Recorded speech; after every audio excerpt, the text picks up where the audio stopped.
بسم الله الرحمن الرحیم. د عقیدې بیان. په الله تعالی باندې ایمان راوړل.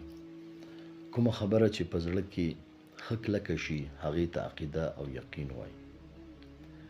د اسلامي عقیدې منونکي ته مسلمان ویلی کېږي.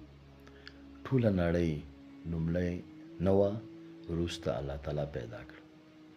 الله تعالی یو دی، چاته په هیڅ شي کې هم اړتیا نه لري. نه د هغه نه څوک زیږېدلی او نه خپله د چا څخه زیږېدلی.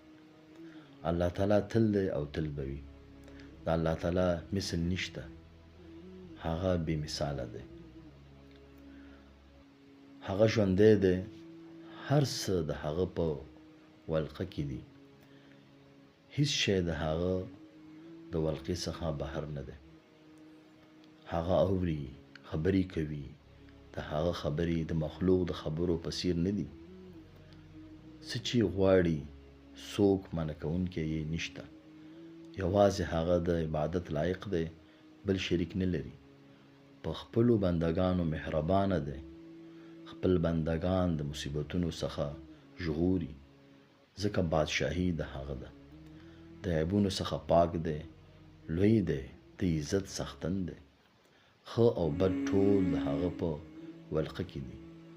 چاته چې غواړي عزت ورکوي، چاته چې یې خوښه شي رسوا کوي.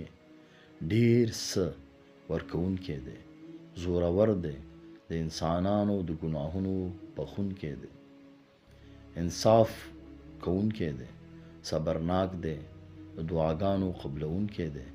هیڅ کار یې د حکمت څخه خالی نه دی. د هر چا د کار جوړونکی دی. هر څه هغه پیدا کړي. د قیامت په لویه ورځ به یې بیا پیدا کوي. هغه ژوندي کوي او مړ کوي یې. چا لیدلی نه دی. هر څوک یې په نښو پیژني. دا د هغه خپل فضل او مهرباني ده. هغه هدایت ورکوونکی دی. هر څه د هغه په فیصله باندې کیږي.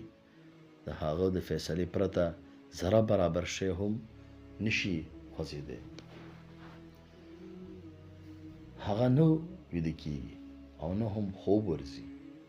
ټول غوره او کمالي صفتونه هغه دپاره دي، او داسې صفت هغه دپاره ثابت نه دی چې په هغې کې عیب وي. د هغه ټول صفتونه همیشه وو او همیشه به وي، او د هغه یو صفت هم نشي ختمېدی. په دنیا کې د ښه او بد ټول پیدا کوونکی ذات دی. د همدې نوم تقدیر دی چې ایمان راوړل ورباندې فرض دي. د بدو په پیدا کولو کې د هغه خپل حکمت دی چې هر څوک پرې نه پوهېږي. بندګانو ته الله تعالی پوهه او اراده ورکړې ده. د ثواب او ګناه کار په خپل اختیار کوي، خو د هیڅ کار د پیدا کولو قدرت نه لري. د ګناه په کولو سره الله تعالی ناراضه او د ثواب په کار خوشحاله کیږي. الله تعالی خپل بندگانو ته داسې حکم نه کوي چې هغې یې نشي کولی. هیڅ شی د الله تعالی په ذمه واجب نه دی. څه چې کوي د هغه مهرباني ده.